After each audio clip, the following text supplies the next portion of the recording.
Eritrea es uno de los países más nuevos del mundo al haber alcanzado su independencia en 1993. Hasta antes de esto, formaba parte de Etiopía y de hecho tras separarse, le quitó toda la costa convirtiéndolo en Mediterráneo. Entonces, la pregunta que muchos nos hacemos es, ¿por qué Eritrea existe y cómo Etiopía lo dejó ir? En el territorio de la actual Eritrea habrían caminado algunos de los primeros humanos anatómicos de la historia, lo que se ve plasmado en el fósil de Madame Buya, cuya antigüedad data de al menos 1 millón de años.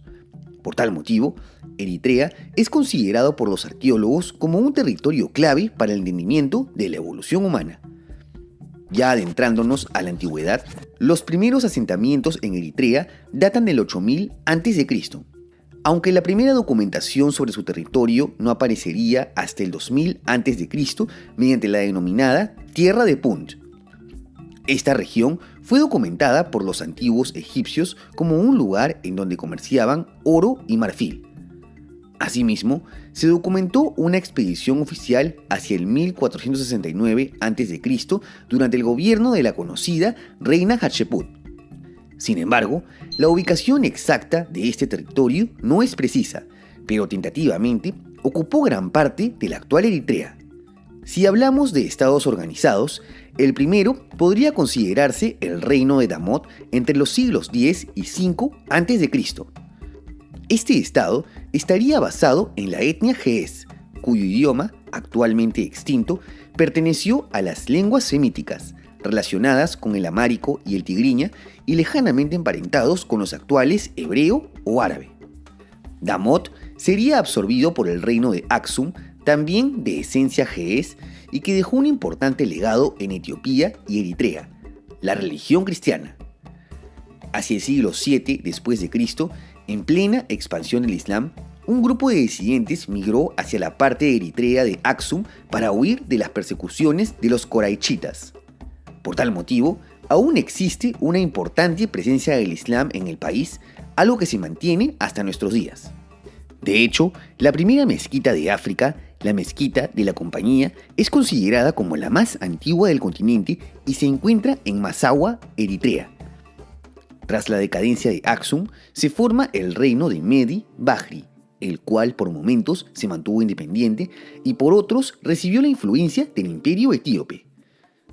Este estado estuvo basado en el pueblo tigray, el cual hasta nuestros días es mayoritario en Eritrea y que también existe una importante minoría en Etiopía. Adelantándonos a la edad moderna, Medi Bahri fue conquistado por el Imperio Otomano y anexado al Eyalato de Habesh. En cuanto a potencias europeas, los primeros en visitar Eritrea fueron los portugueses, quienes llegaron a establecer una pequeña colonia en la región del Tigray, además de que se aliaron con los etíopes en contra de los otomanos. Tras la derrota en la batalla de Huayna Daga, el Imperio Otomano fue perdiendo su influencia en la región.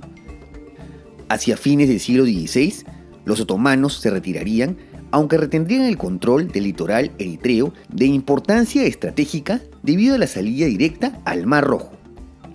Durante los siglos siguientes, Medi Bahri siguió estando bajo la influencia conjunta de otomanos y etíopes. Aunque como sabrás, el siglo XVIII representa tanto la decadencia del Imperio Otomano como la expansión de las grandes potencias europeas en búsqueda de nuevas colonias. Y para esto, debemos enfocarnos en la muy conocida Conferencia de Berlín, en donde se acuerda el reparto de África. Para ese entonces, ya se había construido el Canal de Suez y el paso marítimo por el Mar Rojo crecía año tras año. Los italianos habían comprado terrenos en la bahía de Assab, en donde se establece la Rubatino Shipping Company, que proveía carbón a los buques que pasaban por el área.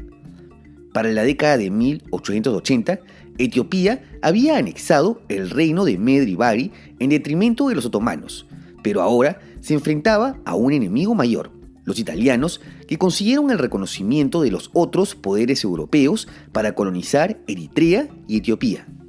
Es así que en 1882, la colonia de Assab se convierte en la Eritrea italiana. Antes del inicio de las hostilidades, italianos y etíopes llegaron a un acuerdo en el Tratado de Unchale, en el que para evitar conflictos, Italia consigue la soberanía sobre el actual Eritrea. Sin embargo, Existió una gran discrepancia en la interpretación de este tratado por ambas partes, que conllevó a la Primera Guerra Ítalo-Etíope. Tras la derrota italiana, Etiopía se convierte en el único país africano, además de Liberia, en mantener su independencia. Aunque claro, sin poder reclamar la costa hacia el Mar Rojo que habían conseguido controlar muy efímeramente. Por si te preguntas acerca de los eritreos, también ofrecieron una resistencia contra los dominios italiano y etíope. Esta resistencia fue liderada por Pacta Jagos, considerado como un héroe nacional de Eritrea al comandar a los rebeldes durante la batalla de Jalai, la cual resultó en una victoria italiana que costó la vida del aguerrido líder. Durante la era colonial, los italianos construyeron importantes infraestructuras como un teleférico que conectaba la actual capital Asmara con el puerto de Massawa. Se construyeron también muchas fábricas que potenciaron la economía eritrea.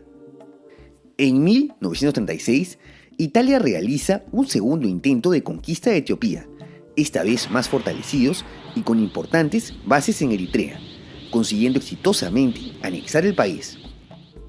Se funda así el África Oriental Italiana, que también incluyó el territorio de la Somalia italiana. Como sabrás, esta colonia fue de corta duración, pues su fundación fue en vísperas de la Segunda Guerra Mundial.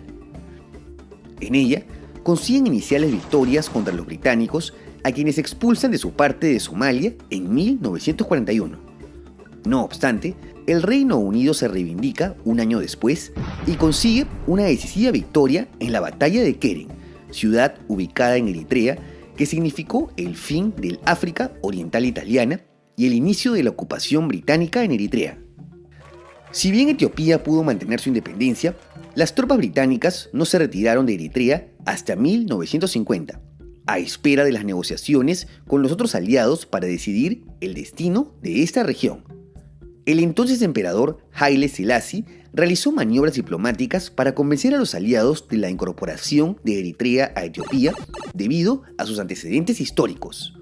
Es así que consigue el apoyo de Estados Unidos y del Reino Unido, y tras la resolución 390 de la ONU, Eritrea se convierte en un estado federado de Etiopía que contaba incluso con su propio parlamento desde 1952.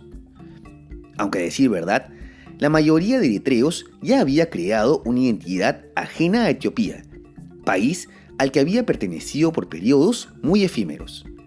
Es así que en 1961 se forma el Frente de Liberación de Eritrea, respuesta del emperador Haile Selassie, la disolución de su parlamento para luego anexar oficialmente el territorio. Esto daría inicio a la Guerra de Independencia de Eritrea, la cual se enmarcó dentro de la Guerra Civil Etíope, en donde facciones socialistas y alineadas con Occidente se disputan el poder. En el frente eritreo, la guerra se extiende por casi 30 años. Los rebeldes se alinearon con las facciones socialistas, por lo que tuvieron el apoyo de China, Cuba y Libia. Esta tendencia se ve plasmada en la fundación del Frente Popular de la Liberación de Eritrea en 1970 como sucesor del FLE. Para 1991, esta facción consigue la victoria sobre las tropas etíopes en Eritrea e incluso apoyan a los rebeldes a tomar la capital, Addis Abeba. Para las negociaciones de la paz, se acordó que se realizaría un referéndum en 1993 para la independencia de Eritrea, en donde un tajante 99.83% de eritreos optan por separarse definitivamente de Etiopía. Este país pierde entonces su salida al mar. Aunque a decir verdad, no es que la independencia le haya sentado tan bien, pues en la actualidad Eritrea se mantiene como uno de los países más pobres y atrasados del mundo. Asimismo, se ha consolidado como un Estado unipartidario y autoritario, y desde su independencia no han existido elecciones libres. Es decir, el actual presidente, Isaias Afwerki, no ha dejado el poder desde que lo tomó en 1991. En el 98 tuvo que enfrentar una guerra con Etiopía, que terminó de delimitar las fronteras. Desde ese entonces, las relaciones han mejorado, lo que se ve plasmado en que Eritrea ha intervenido en la guerra del Tigray en favor del gobierno etíope.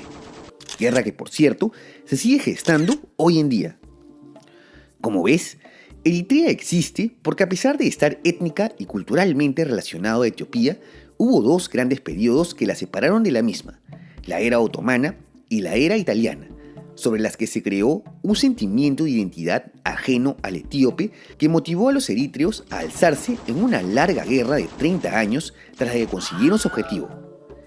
¿Te parece que hicieron bien en obtener su soberanía a pesar de lo mal que lo están pasando hoy en día?